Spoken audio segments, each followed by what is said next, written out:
All right. Nathan Brooks, what's up, man? How you doing today? Great, Michael. How are you, man? I'm doing amazing. I'm doing amazing. So excited to have you here. I had heard a lot of things about this Nathan Brooks guy from Kansas City, and I'd seen this Facebook group just blowing up. I'm like, who is this guy? And then along came the family, and then that brought us together here. So that's how we ended up in this podcast. But excited to have you, brother, because you have an amazing story. Well, I appreciate that a lot. It's fun. It's amazing. The family mastermind has so many really unique, interesting people, and so it's like all of these amazing people all in one place. So it's fun to have those connections, and I find them to be like we get to have these moments that come together that like line up in the most perfect way that you wouldn't have necessarily you couldn't have even planned for, right? It just happened that way. Oh yeah, 100%. And it's all part of the journey, right? So people who are going to be checking this episode out are going to get an amazing amount of value because you have a lot to give. And so for people who don't know you though, take them back. Like, who are you, and then how did you get started into the real estate investing game? Because you got a lot of ground to cover and a lot of experience. So I'm excited to dive into that. Oh, I appreciate that. Yeah. So I actually made my living as a professional musician for almost 2 decades. So I grew up, and most people were playing lots of sports and these sort of things. I was literally spending my time in the choir room, in the orchestra room, in the band, and doing all these things, and even through high school and college, played. And got to do really cool things in traveling, all over the United States playing. But I found myself after college struggling, like not making the money that I really had wanted to. And I think like probably, I don't know, 80%, maybe more of the people who are in real estate, connected somehow to Rich Dad Poor Dad. I think it was a radio commercial back then. And heard a radio commercial, heard about the book, bought the book, went to like one of their, I didn't really realize it at the time, but the $100 course to get the $1,000 course to sell the, $20,000 course or whatever. And so I got sucked in that funnel. How deep did you go? Just the second layer. So I went to the couple day event, which was pretty good actually. And I will say I thought they did a pretty good job, although it was amazing. I was not going to put 30, 40 grand on my credit card, so I didn't do that. I did. Oh, you did? I did the same thing, and I spent the 20, and then I spent the 25 after the fact. I was 50 in. Oh wow. Okay, well, we might have to hit more on that. I'd be really curious. I don't want to take it away. Keep going. So I did not do that, but I probably did maybe worse, which was, the first day I bought a house, I bought two. And after overhearing a guy at a restaurant talking about real estate investing, and I went over, introduced myself, and then like, less than a month, I now owned two houses with this person. That happened fast. Yeah. Ready, fire, aim. Wow. Yeah. I can't even imagine doing that now, but for whatever reason, I thought it was a good idea then. But, I did a couple dozen deals that had various levels of poor performance and foresight and vision on my part. And, it's embarrassing to even think about it, to be honest with you, Michael, because when I go back to it and I think about, doing something like that now, like, for instance, I bought a package of houses and then you could get the 80-20 loan. Mm-hmm. So 80-20 loan, 80% first mortgage, and then get a 20% second mortgage. So effectively you could buy the whole thing at purchase, which is unheard of now. Was this in 2008 or when was this? Yes. Great time to buy real estate, I heard. Yeah. So literally bought those, had those mortgages, that first and second 80-20 mortgage. And so I remember distinctly, first of all, couldn't afford the inspection. So I didn't have inspections done on any of the houses because I actually didn't have any cash. I just utilized, credit to buy them. And I roll up, and they're all like Section 8 houses. And for better or for worse, Section 8 was definitely not for me. But these, I'm watching this tenant walk out and moving out of the house the day I roll up and I own. I'm like, yes, I got all these And so I'm not a contractor. I have no business experience. I have zero real estate knowledge. I managed to somehow close on these houses, and day one, ladies leaving, and come to find out there's all kinds of issues, all kinds of stuff messed up in this house, and now I'm trying to be the contractor. Yeah, so did not go well.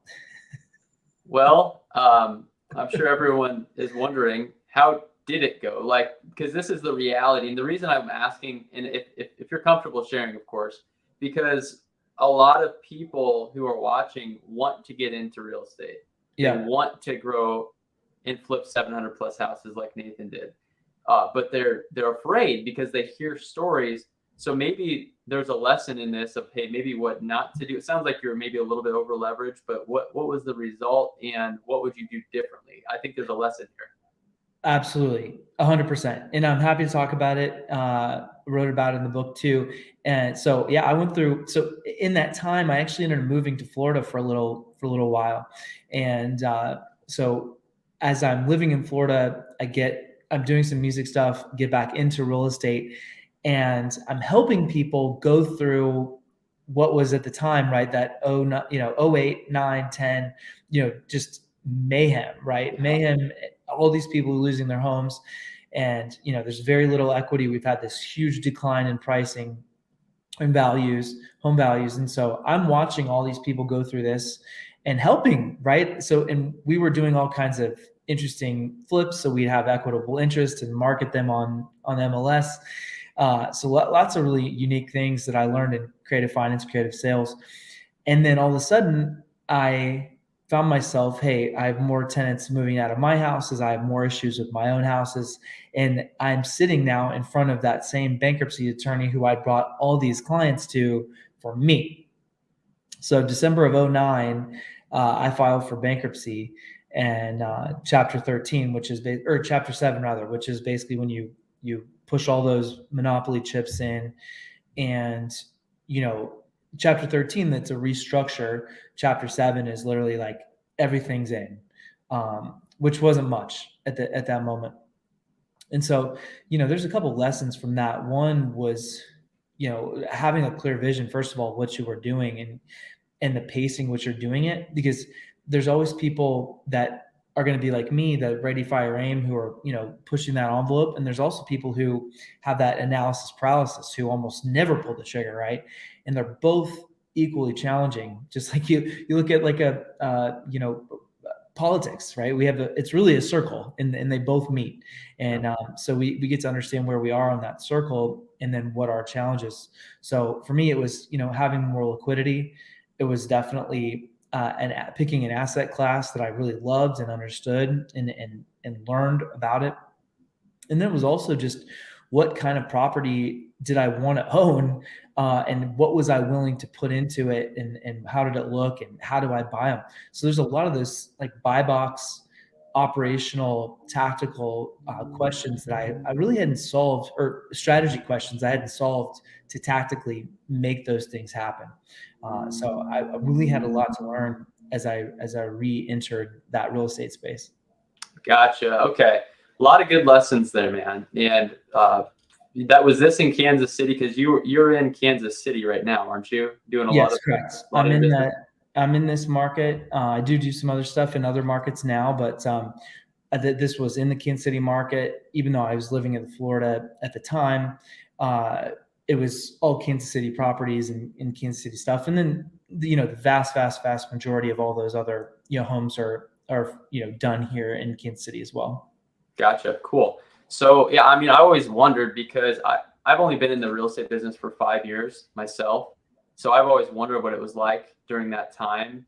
And then obviously paying close attention to people who have been through it, and getting advice, and figuring out, how does this time right now kind of compare to maybe what that was like, and things that we should be doing or shouldn't be doing. And it sounds to me like maybe now is not the time to go 800 miles an hour and overdo it. Now might be the time to reassess a lot of things that we are doing, and maybe eliminate things that are not moving the needle in the direction that you're wanting to head. Any other items there that I'm missing that would be helpful for for listeners or even for me, honestly. Yeah, well, I agree with you. I think it's that red light, green light. If you're somebody that's sitting on tons and tons of cash and you just slayed it over the last several years, you have a great opportunity. Now, obviously, when we look at the market right now, there is a lack of inventory still, right? So we still have a market that is difficult to buy in. The values really haven't dropped, at least in most markets. There's some of these coastal markets that we've seen, some drops, California, New York, but it wasn't like, I was in a client's office. So I do some coaching. I was in a client's office in San Diego like 2 months ago, and they said their tough quarter was actually Q4, Yeah. and so unlike that 08, 9, 10, where we saw this just, increase of, production, all these units are on the market, new construction, all these, but there's very little equity. You just don't have that, at least not yet, right? And I'm not trying to predict that there's a big crash, because I really honestly don't think that's true. But I think it's going to be pain for people who bought most recently and bought ineffectively, or tried to go too fast without having really clear understanding of their exit. So, even in like the Airbnb strategy right now for us, we'll give you 2 examples. Is that helpful? Yeah, that'd be great for sure. So, in the Airbnb strategy, we have stuck in that upper end property. So first of all, not as many people are buying $500,000 houses in Kansas City for Airbnb, right? Right. And a lot of people can't buy that. So we're being thoughtful on, hey, what's the strategy of what's the asset? Do we love it? Yes. Does it cash flow well still? Yes. Do the banks like it? Yes. And so we're going through and making sure, like, hey, these are blinged out, beautiful, in great areas still. So I'm not playing in any of these C-, D+ areas. We're not doing that. Number 2, so that's from the Airbnb side. And being able to still leverage that and look, because the interest rate has made a huge impact on cash flow. So another example is we were building a bunch of stuff and doing build for rent and holding those. In 12, 18 months ago, we could make those deals cash flow. And the fact of the matter is, even at, sub 80% all in, we cannot make them cash flow. Right now, because of the interest rates. Yeah, because of interest rates, we cannot make them cash flow. And so we've had to slow way down on the production side of that and identify who is the buyer for this. And so in some cases, we've sold the ground. In some cases, we've built for clients who want to hold and have cash preservation. Because some people, that is a really effective strategy if you have a ton of money that you need to park into real estate, especially in markets that are growing or have high appreciation. So, we've seen that as an effective strategy, but we couldn't necessarily do it for ourselves because I didn't have, hundreds of millions of dollars to go park, or billions of dollars in some of these hedge funds. That just that's not our financial situation. So we're very careful, and we didn't get so far over our skis that we had all these units that are sitting out there. Now, I will also, well, actually, I'll pause. Any other thoughts or questions, or you want to make comments on those first couple things? This is amazing. No, keep going, dude.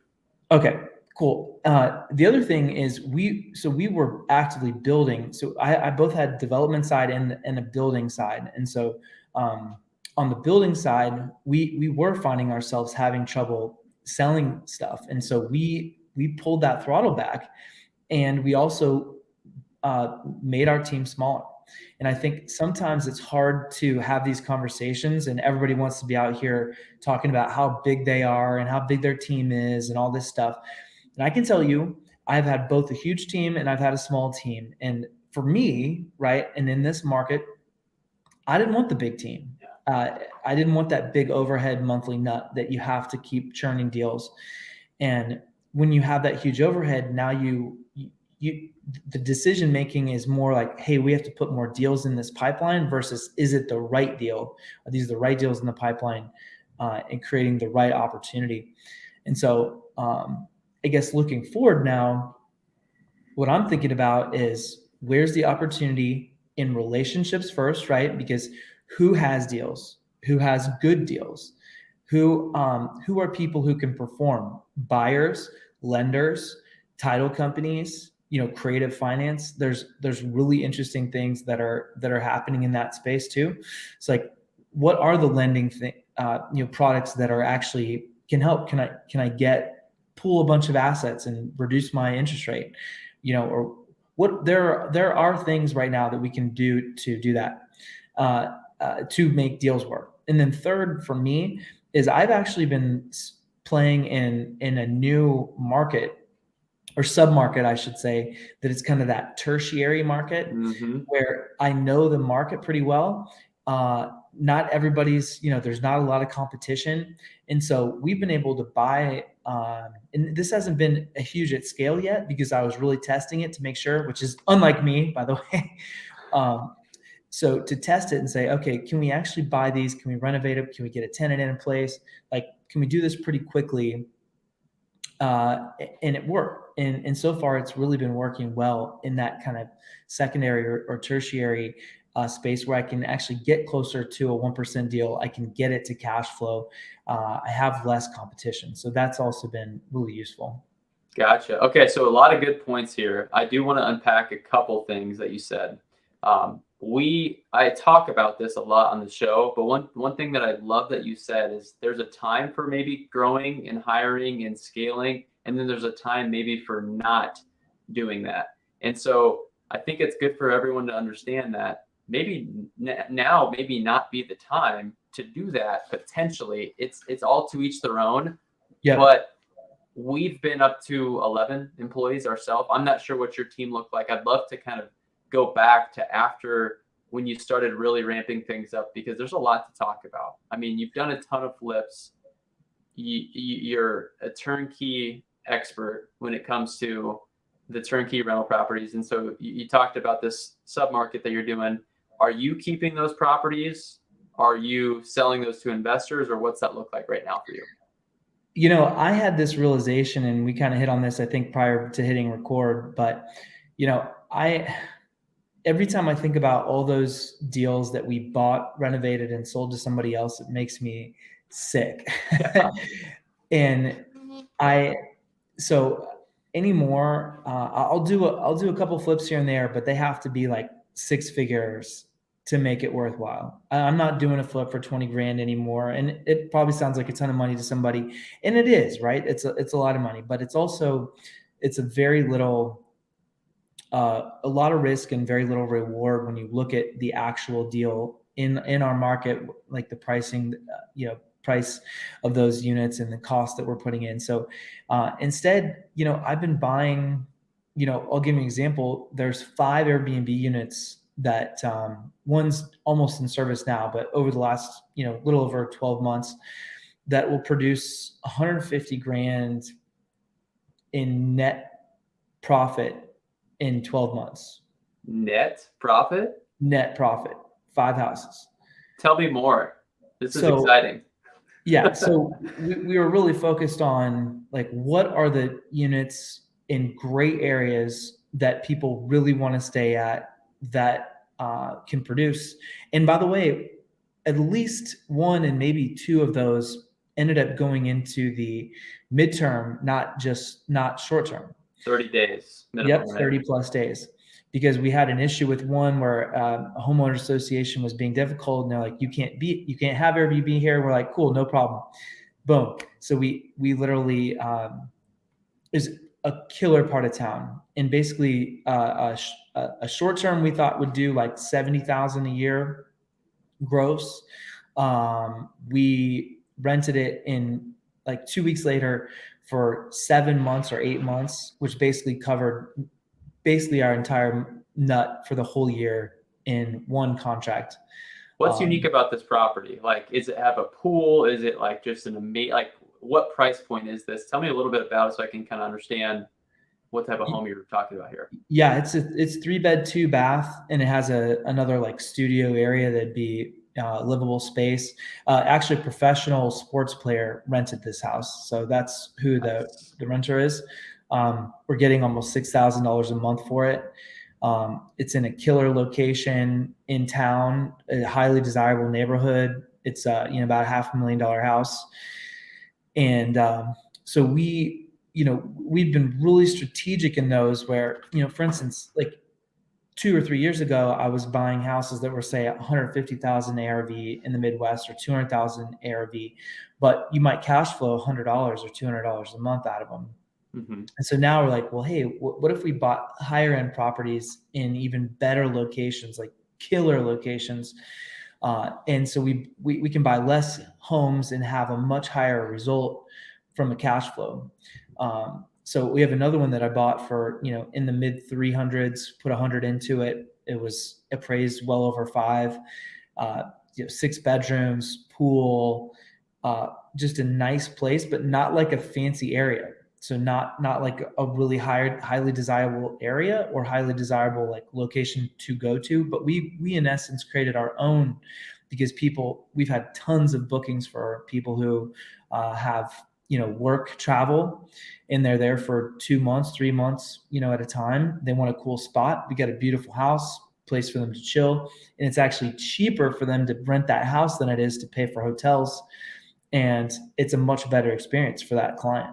How are you finding those clients? I mean, Kansas City, obviously you have a lot of professional athletes, a lot of people coming and visiting. So where do you post to find that midterm person? Is it just through your network?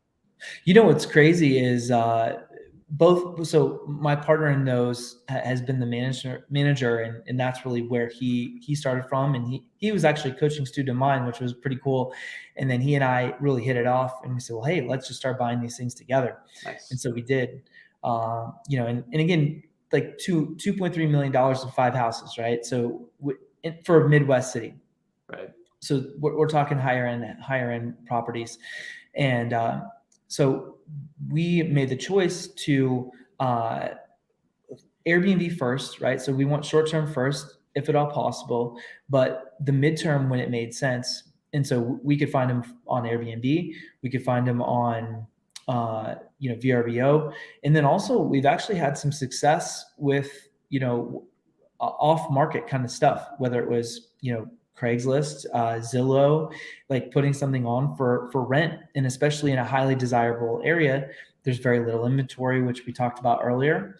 And, we've had people who were building a house and they needed a place to stay, and they are building $1 million house, and they want to, they don't want to stay in a small, home. They want to stay in a beautiful one. Yeah. Good size. And so we found really good success with that too. I love that, man. You know what's funny? I actually stayed in Kansas City. I think it was Lee Summit, actually, in a very nice house, Airbnb. It was a bachelor party, and we all pitched in. I think it was like $700 a night, something pretty expensive, which at the time, right, that was like 10 years ago. But what's crazy is to think how much money that one house was producing every single month, because their mortgage is probably like what, $3,000, $3,500 a month. So if you're bringing $6,000 a month, that's pure cash flow, pretty much. I mean, obviously you have expenses and cleaning and all that stuff, but still, like it's a lot better than the $200 a month that most people are pretty content about with. I mean, these interest rates, who knows like what it is. Is Kansas City still cash flowing with interest rates, or is it really tough? Not really. It's very hard to make it work without having, even when you like when you're doing a BRRRR strategy into, buy, renovate, rent, refinance, it's hard to make some of them work. And even in the lower price point, just the rents have not caught up to what the interest rates have done. But if you also think about it too, you have all the people who were a buyer at say 300,000 or 350,000 who now really can only afford 200,000. And so those people could very well be renters for a while. And so I think, when we think about what an opportunity is for as a buyer, as an investor, we just have to be strategic, and we can't go in like, oh, it's going to work out. And I know that there's plenty of guys who do that, but I'm not doing that anymore. I'm going in and I want to make sure that, hey, we know we can cash flow. I've owned houses were cash flow neutral or negative, and let me tell you, it's not fun. Like that's, unless you simply have so much money that you need to park and put somewhere, fine, have at it. Park that money, and then also set aside the cash for the next 3 years or whatever you need to make sure you can cover your debt. And if that's a tax strategy and that's how you want to do it, no problem. But for me, we wanted to buy great asset, great location, great cash flow, period. Yep. And we weren't going to change any of those things. Gotcha. Okay. I love this. You know what? The Airbnb strategy is very intriguing. I own one in Omaha, right about that $300,000 price point. And my wife and I are kind of scratching our heads right now, wondering, I think we're like right in the middle of like that neighborhood that you're talking about. And then just the next level where you're going to push the value a little bit more on the rents. And so we're kind of in this place where should we be thinking about maybe midterm staying this, because the cash flow hasn't been as exciting as what we thought it was going to be initially. It still works, but it wouldn't be that much different if we just threw somebody in there for $2,300 a month or something like that. You know what I'm saying? I have buddies out here where it's clearly obvious. They have the nicest house in town. It's a mansion. It has the biggest pool, and they bring in like $30,000 a month. And it's like, it's insane. Like the UFC just rented it out here. It's crazy. It's crazy, dude. I'm like, I just need one of those properties. Yeah. Well, and it's funny because for this year, one of the goals for me personally was to buy one in either Scottsdale or St. Pete and start to add lifestyle kind of properties too. So they cash flow, but they're also something that, hey, we're gonna rent out. My partner and I will each get say a week or two in each of those units, and property number 10 is a mountain house. So we want to have something that was in the mountains somewhere. I love to hunt, I love to fish, I love to ski, and do all these things where not only now is it a cool asset, cool property, cool location, but now we can utilize that property as something that's lifestyle beneficial too. That's why we do what we do, right?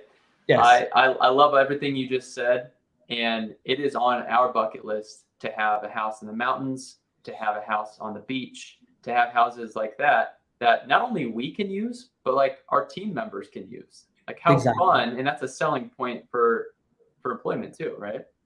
100%. And I think being able to tell your team about it too is like, hey, we're adding this asset. It's beneficial to me as an owner. It's beneficial to us as a company on the balance sheet. It's beneficial as a cash flow. And hey, guess what?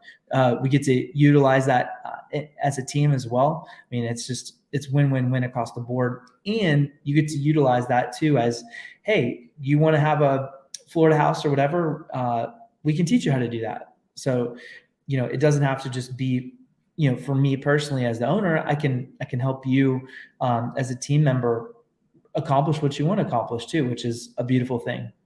Yeah, 100%. So like you have a ton of experience flipping, and we've done a fair share of flips ourselves. And I really want to just hear how that started, and then how it progressed, and then how big your team was, some of those details, because I know how much capital it takes to flip 40 properties a year. And you flipped 700 properties over the last, 10 years? Yeah, or less. Or less? Yeah. So tell me about that. Like, let's kind of can you get into a little bit of the weeds on that? I know that's like probably an hour and a half long podcast in itself, but just like the basics of how did it start? Like you started finding these deals, then you brought on this team member, and then this was pivotal. Like, can you kind of dive into that a little bit? Sure. Yeah. I'll try to be as brief as possible, but detailed as possible at the same time. So 2015, I met my partner, David, on realestatemingle.com, otherwise known as Bigger Pockets. And, nice. Yeah. So he and I connected, and our initial goal, and this is where, if I can hit this nail on the head one more time, which was, our original goal was to buy and hold and scale a portfolio. And, flipping's great. Wholesaling is great, making money is great, but I will say cash flow without having to do anything and earning that time and not trading it for or earning those dollars and not trading it for time is a beautiful thing. But how long did it take you, man? I gotta ask. Like, I know this is where you're going because you've said that a couple times, and I'm right with you. How long did it take you before you started to cherry pick and hold more of these properties yourself? Because you clearly had the flipping thing figured out. too long. Too long. 4 years, So 5, 6, 7. yeah, I'd say 6 years, 6, 7 years. Okay. You know, I had to learn it a couple different times too, because I had a pretty sizable portfolio that I built up after bankruptcy, pre having a partner and a big team. So I was still doing it on my own. I was flipping 7 houses at Christmas time, working as a worship pastor at the largest United Methodist church in the U.S. So we have Wow. all these services, all these musicians and all this stuff, and I'm flipping like 7 houses at the time, and I'm just like pulling my hair out, losing my mind, and so I ended up quitting that job and going into the real estate thing again full time. Previous to the bankruptcy, going through bankruptcy, and so I then meet my partner David. He and I start to do 1, 2, 3, 4, 5, 10. I think we did maybe, I don't know, a dozen in our first year. We did like 30 or 40 in our second. And then, I mean, we doubled. I think we did, 60 some the next year, 120. Like You're we talking just, flips, right? yeah, talking flips.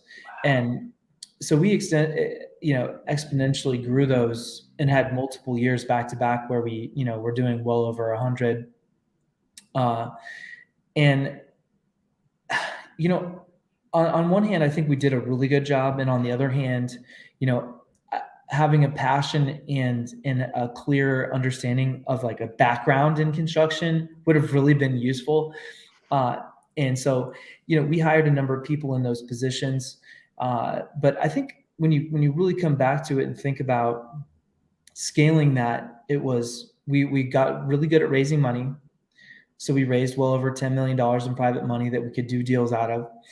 We also, I got very lucky and fortunate being on Bigger Pockets and other podcasts. And so we just had a steady flow of leads all the time and really grew that turnkey side of that business. So, we're renovating them, selling them to investors. And we did, 45, 50 million in those turnkey houses, over a very short period of time. Wow. Yeah. That's insane. It was insane. But I also found myself dreaming about, and I know there's guys out there that I'm friends with who do even, way more flips than that. But I found myself dreaming like, this is not what I signed up for. Like I'm not having fun. I'm not enjoying the chase of all these deals all the time. And so I really started thinking about like, what can we do to actually create something that is less crazy, less chaotic? And how big was your team when you realized that? Like, how many people did it take to do that kind of volume over the years of the turnkey stuff? We were around 20. I think it was 16 or 18. So is sizable, multiple 6 figures a month overhead. Owned a nice office building. We had a great team. And I really enjoyed the leadership side of that. I enjoyed growing and helping people, but it also just started to wear on me, and in my own realization that this is not serving that time and lifestyle piece. And I'm also burning my people out because they're working their butts off, and that was also the time where it's harder and harder and harder to buy houses, harder and harder to, prices are going up, cost of construction's going up. And so we made the decision to actually stop renovating houses in August of 21. So we stopped buying. I think I owned almost 60 houses at the time. We have fired literally half our staff. in that time. Overhead cutback was a big part of that decision, because you Overhead can't cutback. keep the overhead going if you're not going to continue to flip houses. Exactly. So we had specific people who were set aside to help still continue to work through those. And we built quite a number of houses over that period of time as well. So we were doing some new construction and renovations. And frankly, even just on the new construction side, I was less and less excited because it was that management of buying land, and then we have a bunch of cash out for that.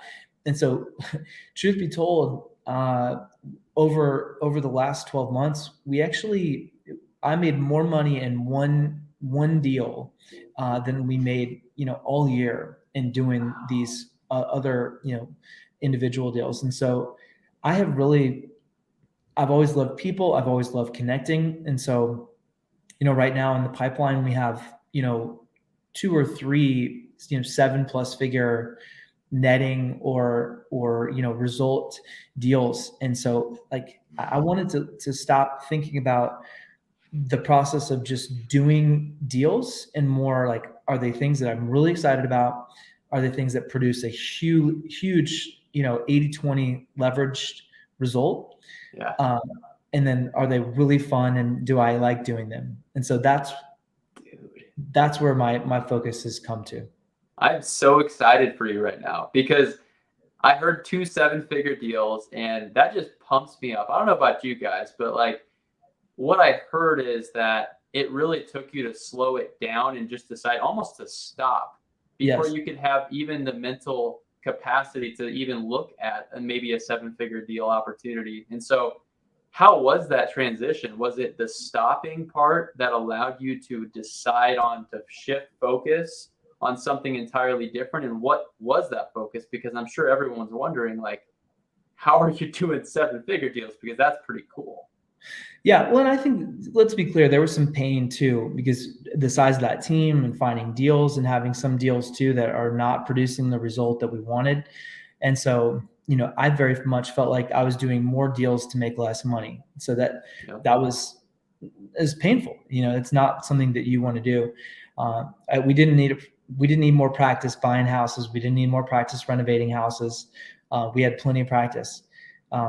It was the actual outcome of that deal financially, and it was the outcome of what we wanted, my partner and I. So, I started to really think like, okay, well, what am I good at? I'm good at connecting people. I'm good at finding opportunities. I'm good at solving problems that maybe other people have trouble solving. And so if you're not loving what you're doing right now, and you're not, finding that result, then you can start to say like, okay, well, what are the things I'm actually really good at?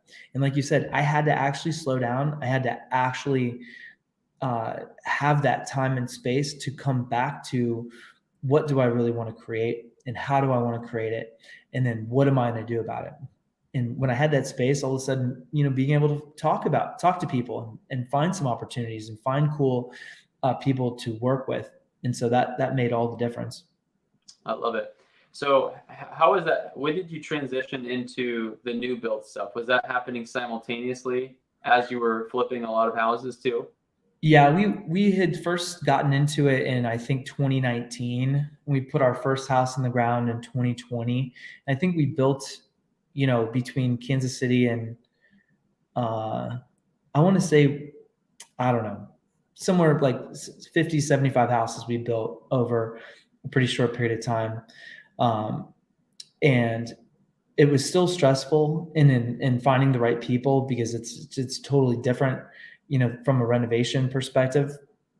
I love the product, and I love that. I love the result and seeing it, but also the realization that there's still all these moving pieces to that, where, instead of doing that, I can find a couple of great partners who are already great at these operational things. And we're, hey, I can bring a person, I can bring an opportunity, I can bring funds, I can raise funds, and these things where I can utilize my skills, my partner's skills.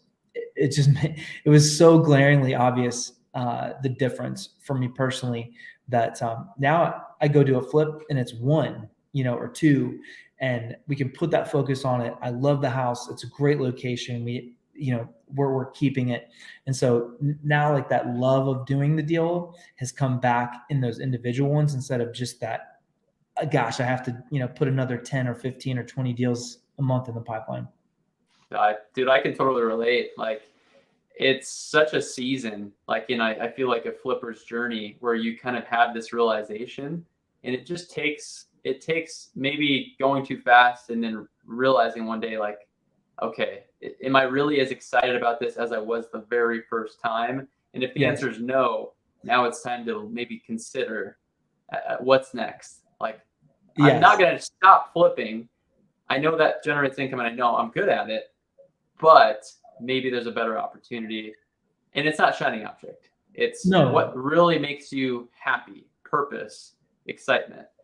And I think you probably touch on that.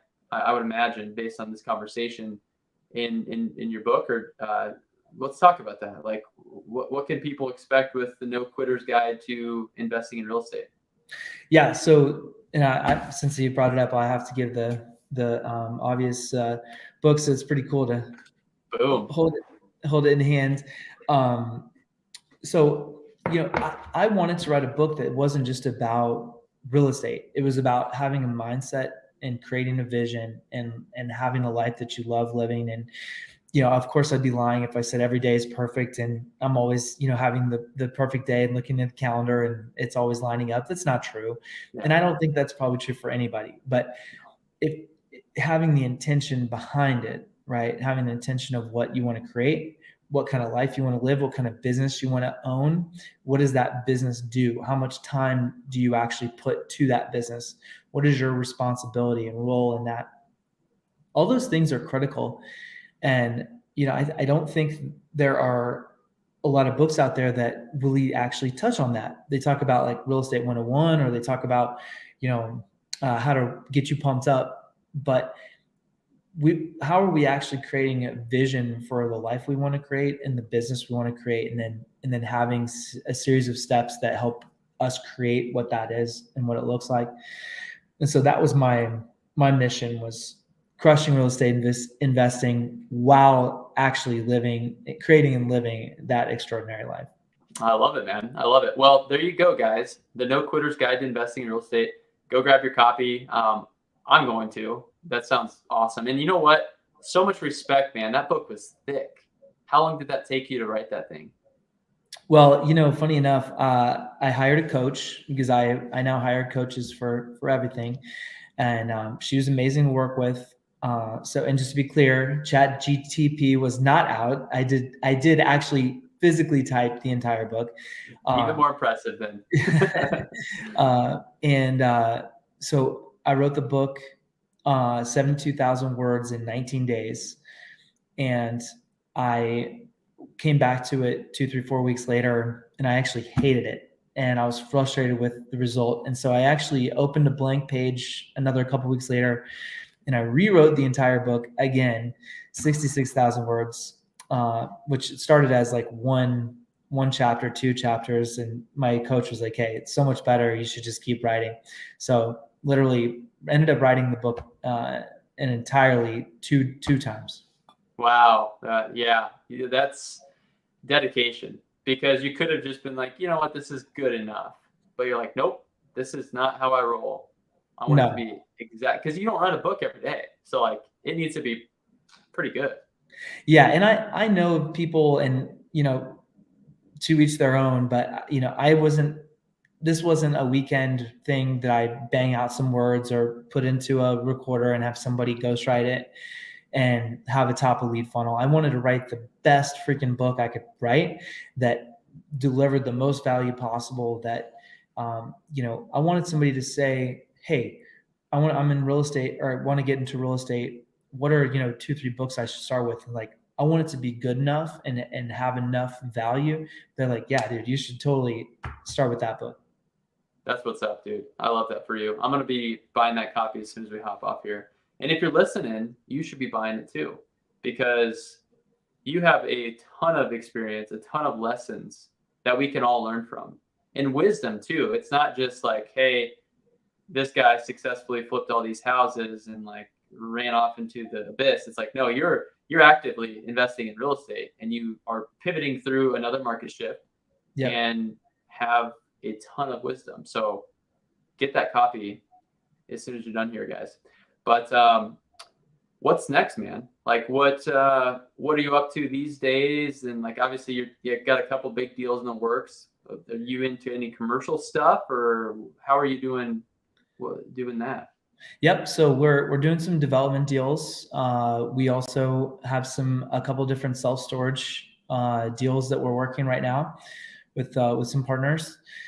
And then I also relaunched the meetup I started. So about 4 years, a little over 4 years ago, I started a local meetup in Kansas City, and our very first meeting, we had 92 people show up, and we became the largest live real estate meetup in Kansas City in like 4 months. Yeah. And so I was either time to literally burn it down and let it go, or professionalize it, monetize it so it actually produces revenue.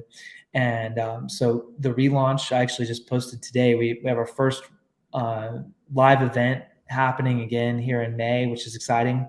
We're bringing education. We're bringing some really unique financial tools, and connecting vendors in our meetup. So we have just shy of 13,000 people in the group, and it's incredibly active too. And so just excited to see that happen, both with the team that's starting to come together to manage that thing, as well as just the opportunity to really help and make an impact for other people. So that's the other thing I'm really focused on. Yeah, well, that's awesome. What's the group's what's the name of the group? Yeah, it's called Bridge Real Estate Investing Meetup. Okay. Yeah, and I've been a part of it for many years, actually. When did you start? It's been at least a few years since you started, maybe even more, right? I think it's just over 4 years. Okay. And so it's been fun to watch, and I cannot wait to see what this new touch does to it. Yeah, it's going to be fun. It's going to be fun to have just, really spending the time, not just trying to make money from people, because that's not my intention. I told, everybody, I'd rather it be free and us not charge for anything than try to deliver something that's not high value, high quality. And so, our live events look like, multi-$1,000 masterminds, and you pay $25 to show up.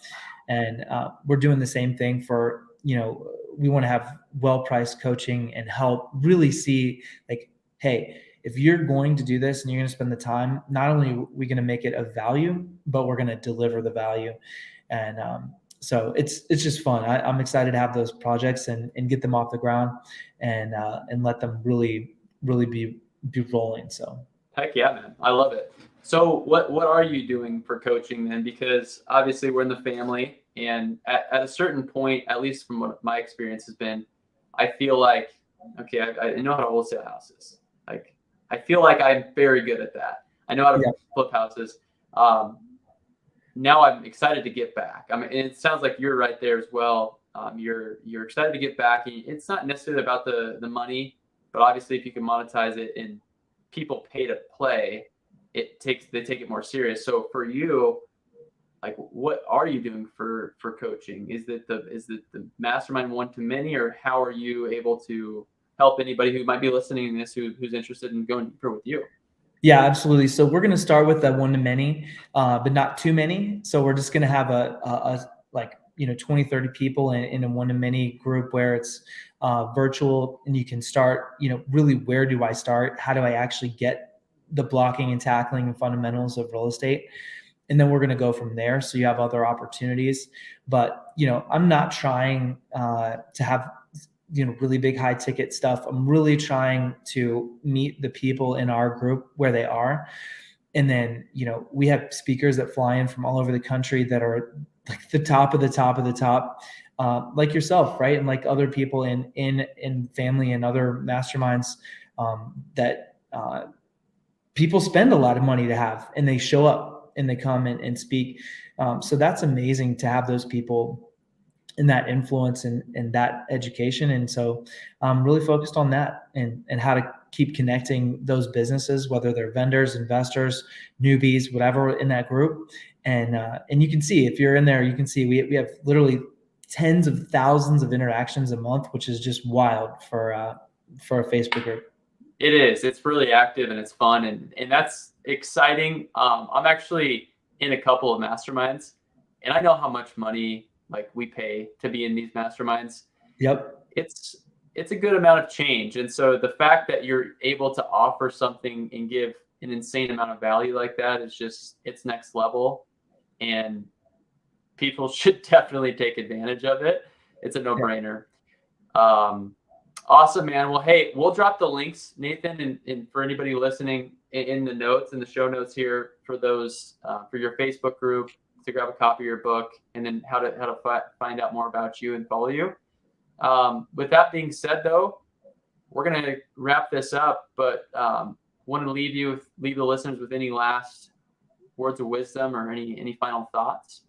Yeah, well, I was just gonna say, you can connect. I recently got them all connected social media wise, so it's at Nathan Brooks REI, so you can find it on, Facebook, Instagram, LinkedIn, and I would just say, hey, people who are struggling, or they're trying to figure out what they're doing, helping someone first is such a beautiful place to start. And there's a great book called Go Giver.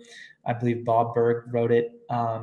And to really think about, like, hey, where can I connect first, or where can I feel purpose, or where can I get out of a rut? That's a beautiful place to start. Is actually start with where can I help, where can I bring value, and opportunities come because we do that, and opportunities come because we are connectors and helpers, and care, right, and bring love and care to people, and which probably doesn't come up very much in a business or real estate podcast, but that's what I talk to my coaching students about. It's what I talk to my kids about, and it's what I continue to practice, what I preach in my own life.